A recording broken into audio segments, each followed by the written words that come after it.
Hey guys, how's it going? My name is Adam. Today I'm going to show you how to Apple Pay online. So first of all, what you need to do, you need to go ahead to your browser.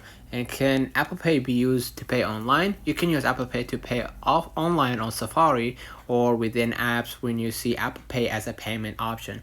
Tap the Apple Pay button or choose Apple Pay as your payment method. To pay with a different card, tap the next button or the expand menu button to see your default card. So yes, you can pay online, and you can just double the sidebar with your right mouse to choose with the right sidebar, so you can double click, and then you're gonna be able to see the Apple Pay or Apple option to pay. So let me know in the comments if this video helped you. Don't forget to like and subscribe, and thank you for watching.